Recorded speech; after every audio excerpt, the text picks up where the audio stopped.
नमस्कार दोस्तों, आप सभी का स्वागत है। आज अपने एक मॉक टेस्ट डिस्कस करने वाले हैं और जो कि आपको अवेलेबल करवाया था मंथली मैगजीन्स के अंदर। और सितंबर वाली मैगजीन के अंदर जो है 208 नंबर मॉक टेस्ट के नाम से है और ये कंप्यूटर का मॉक टेस्ट है। काफ़ी इम्पोर्टेंट क्वेश्चन है कंप्यूटर के इसमें, तो उनको जो है वो अपने डिस्कस कर लेते हैं कि आपने उनके आंसर जो लगाए हैं वो सही हैं या गलत हैं। वैसे आंसर की भी उसकी साथ में अवेलेबल करवा दी गई है, तो फिर भी उनको जो है वो अच्छे से डिटेल से डिस्कस कर लेते हैं ताकि आपको किसी भी तरह का कोई भी कन्फ्यूज़न जो है वो ना रहे। तो चलिए जो है वो अपने देखते हैं इस मॉक टेस्ट को। जो क्वेश्चंस हैं उसको अपने फुल स्क्रीन पे देख लेते हैं ताकि आपको देखने में किसी भी तरह का कोई भी दिक्कत ना आए, मतलब अच्छे से आपको विजिबल हो, क्वेश्चंस पढ़ने में आए। वैसे आपने पीडीएफ भी पढ़ लिया होगा, सॉल्व भी कर लिया होगा, लेकिन फिर भी अपने एक बार जो है वो उनको डिस्कस कर लेते हैं। अगर आपके पास ये नहीं है मैगज़ीन, तो ये एक स्पेशल एडिशन के साथ अपनों ने इस बार लॉन्च की है, जिसमें एसबीआई और आरआरबी के हिसाब से, मेन के हिसाब से जो है वो काफ़ी सारा मैटर जो है वो दिया गया है।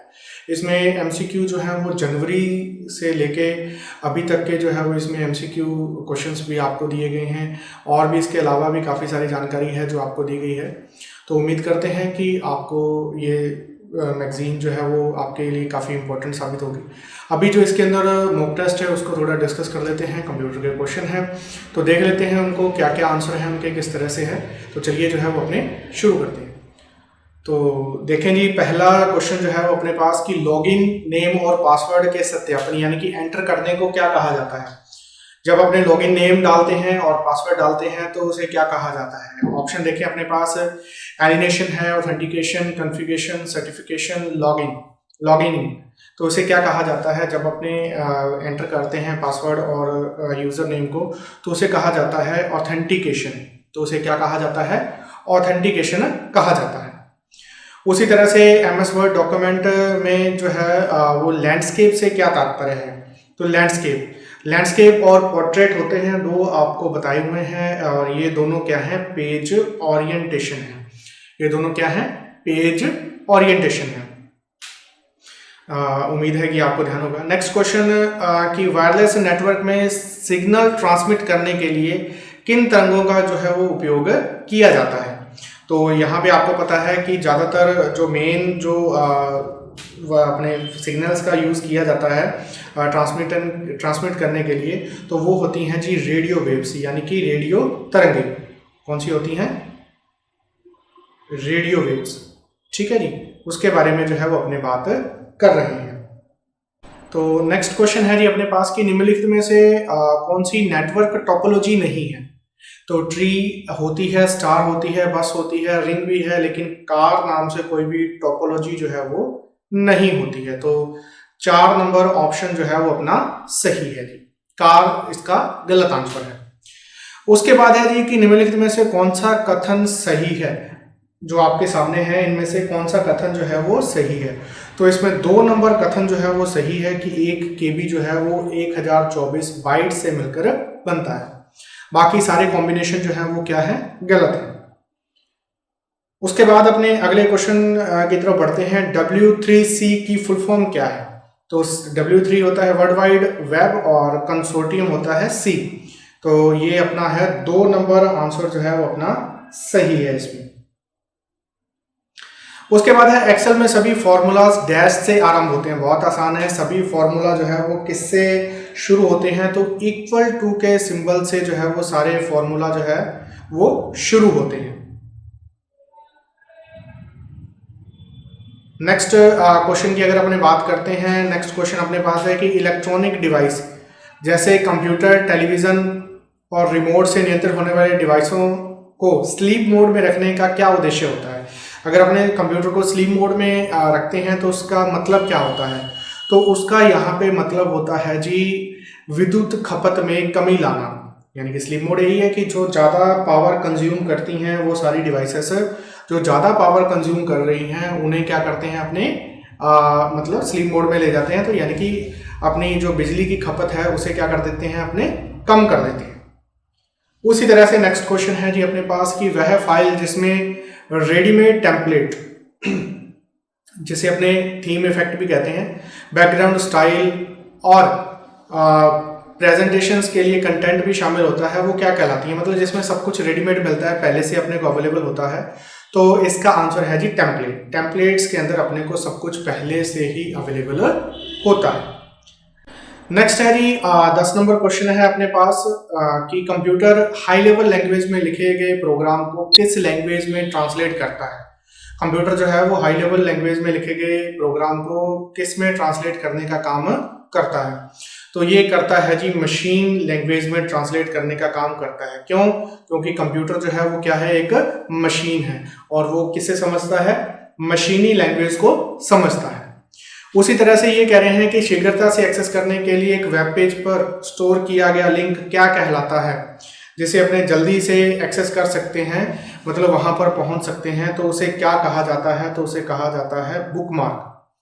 जहां पर अपने जल्दी से पहुंच सकते हैं उसे क्या कहा जाता है जी? बुकमार्क कहा जाता है। अगला क्वेश्चन है जी, नेक्स्ट क्वेश्चन की अगर अपने बात करें,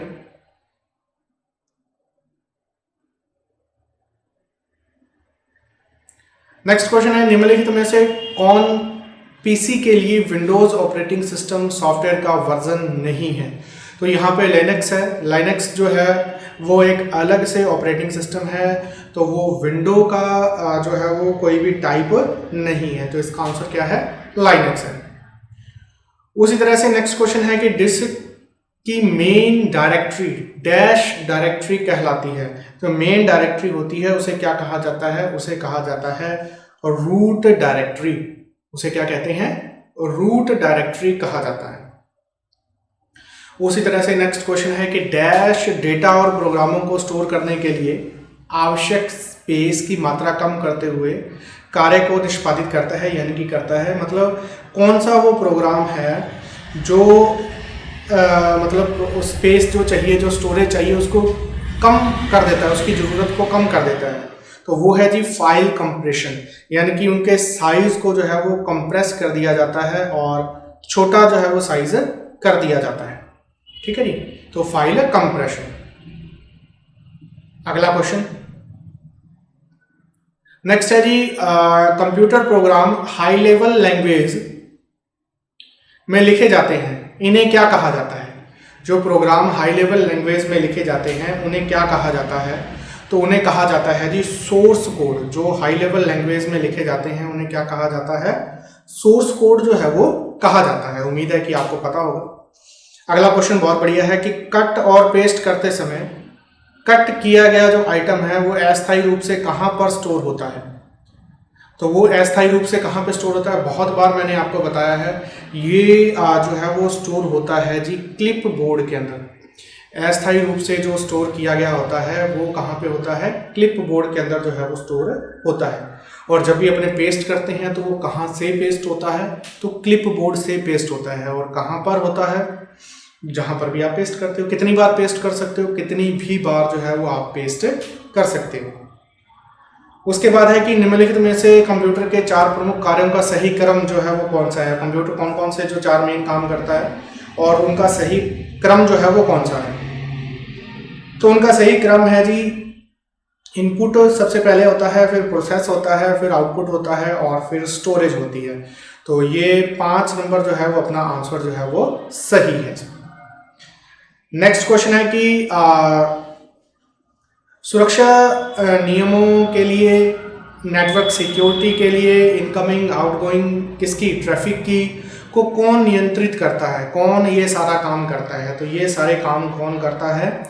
फायरवॉल करता है। इंपॉर्टेंट क्वेश्चन है। सारे काम जो है वो किसके द्वारा किए जाते हैं? फायरवॉल के द्वारा किए जाते हैं। उम्मीद है कि आपको समझ आया होगा। अब जो है वो अपने आगे अगले क्वेश्चन की तरफ बढ़ते हैं। तो नेक्स्ट क्वेश्चन है कि वह स्टोरेज जो पावर ऑफ होने के बावजूद अपना डेटा बनाए रखती है, तो उसे क्या कहा जाता है? तो वो कौन सी स्टोरेज होती है? वो वोलाटाइल होती है या नॉन वोलाटाइल होती है? मेन यहाँ पे ये। तो यहाँ पर इसका आंसर है कि जो डेटा को डिलीट नहीं करती किसके पावर ऑफ के बाद भी, तो उसे क्या कहा जाता है? तो उसे कहा जाता है जी नॉन वोलाटाइल स्टोरेज, जैसे कि हार्ड डिस्क। उसके बाद है जी Safari, Google Chrome, Internet Explorer इत्यादि को डैश के रूप में जाना जाता है। इन्हें और क्या कहा जाता है? तो इन्हें क्या कहा जाता है जी? इन्हें कहा जाता है ब्राउज़र, वेब ब्राउज़र। उसी तरह से नेक्स्ट है कि डॉक्यूमेंट का प्रिंट प्रीव्यू देखने के लिए किस शॉर्टकट की का यूज़ किया जाता है? प्रिंट प्रीव्यू के लिए कौन सी शॉर्टकट की का यूज़ किया जाता है? तो ये बहुत आसान है, Ctrl+F2।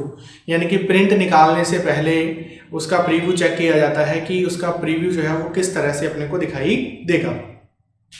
उसके बाद है कि निम्न में से कौन सा एक आउटपुट डिवाइस नहीं है?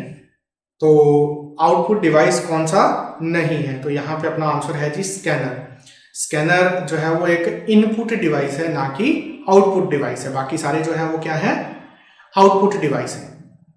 फिर उसके बाद है अवांछित और अनसॉलिसिटेड ईमेल्स को जो है वो क्या कहा जाता है?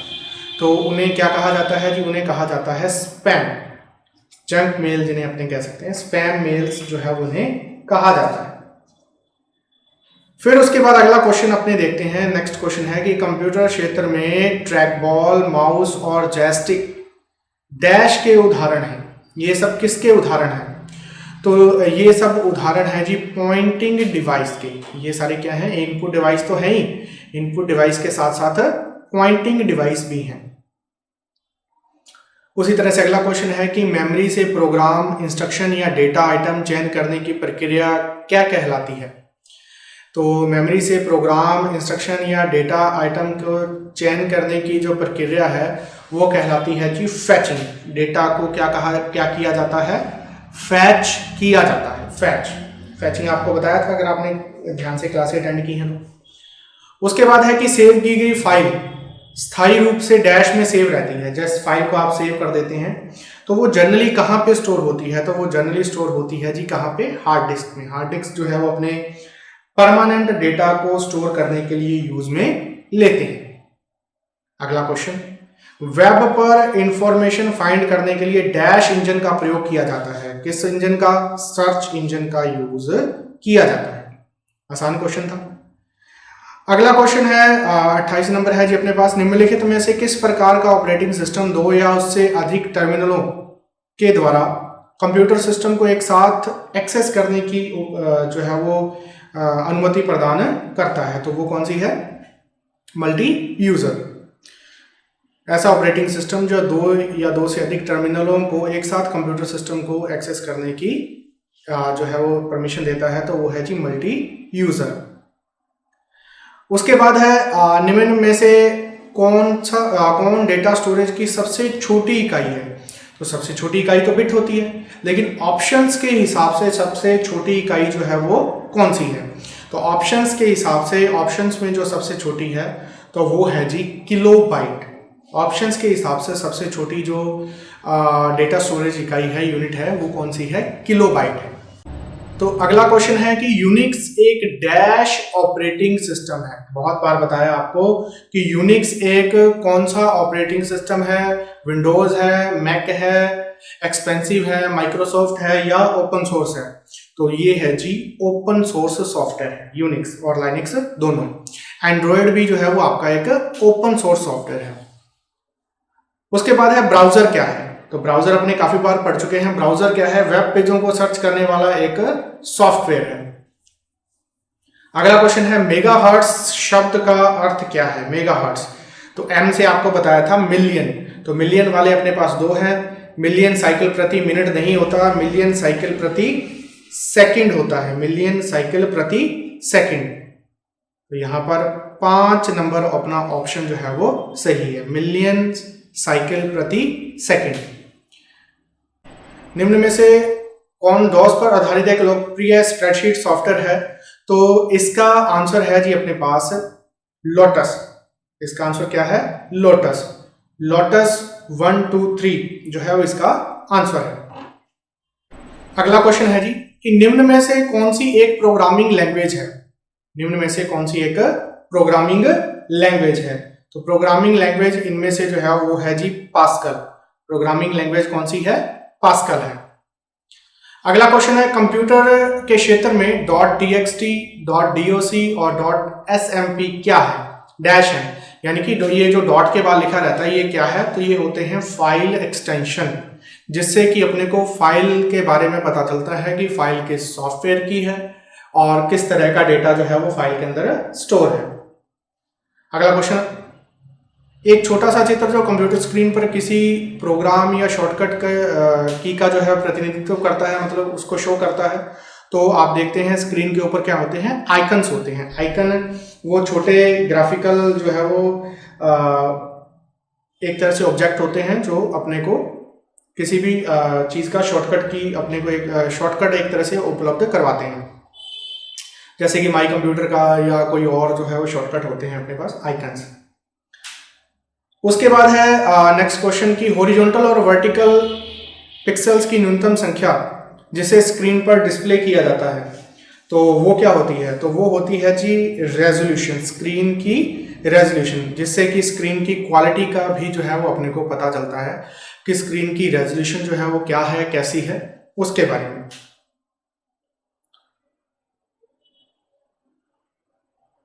नेक्स्ट क्वेश्चन है अपने पास कि कंप्यूटर सिस्टम का कौन सा घटक गणितीय गणनाओं को प्रोसेस करता है, मतलब कंप्यूटर सिस्टम का कौन सा पार्ट जो है जो कैलकुलेशंस परफॉर्म करता है, मैथमेटिकल कैलकुलेशंस को परफॉर्म करता है, तो वो है जी अपने पास ALU। आंसर क्या है अपने पास है ALU जो है वो आंसर है। उसी तरह से नेक्स्ट है जी ओरेकल, एक डैश है। ओरेकल क्या है, तो ओरेकल जो है वो क्या है, एक RDBMS है। ओरेकल किसका एग्जांपल है, एक RDBMS। RDBMS की फुल फॉर्म होती है relational database management system. Last question, operating system निम्न में से किस सॉफ्टवेयर का सबसे सामान्य प्रकार है, तो वो है जी सिस्टम सॉफ्टवेयर का। आपने जब ऑपरेटिंग सिस्टम पढ़ा था तो सिस्टम सॉफ्टवेयर का जो है वो अपनों ने सबसे पहला जो एग्जांपल देखा था वो था ऑपरेटिंग सिस्टम, तो ये किसका एग्जांपल है, सिस्टम सॉफ्टवेयर का। तो बस अपना मॉक टेस्ट जो है वो कंप्लीट होता है। उम्मीद करते हैं कि आपके सारे आंसर जो है वो सही होंगे और आपने आंसर भी सही से किए होंगे, आपको सारा पेपर क्वेश्चंस जो है वो समझ आए हैं। तो इसी अगर आप ये सितंबर की मैगजीन देखते हैं तो यहाँ पर आपको कंप्यूटर के काफ़ी सारे क्वेश्चंस जो है वो उपलब्ध करवाए गए हैं। 500 प्लस क्वेश्चंस यहाँ पे अवेलेबल हैं, कुछ शॉर्टकट कीज़ भी हैं, MCQ भी हैं। तो आप अपने एग्ज़ाम के पॉइंट ऑफ व्यू से जो है वो इन क्वेश्चंस को देख सकते हैं, सॉल्व कर सकते हैं और ये क्वेश्चंस जो है वो आपको आपके एग्ज़ाम में काफ़ी मदद करेंगे और इसी तरह से डायरेक्ट क्वेश्चन जो है वो आपके एग्ज़ाम में पूछे जाएंगे। और उम्मीद करते हैं कि आपको सभी क्वेश्चंस के आंसर जो है वो पता होंगे और आप बढ़िया तैयारी कर रहे हैं। तो बस आज की क्लास में इतना ही। तो अगर आपको ये वीडियो पसंद आई हो तो आप इसे अपने दोस्तों के साथ शेयर कर सकते हैं, चैनल को सब्सक्राइब कर सकते हैं। धन्यवाद।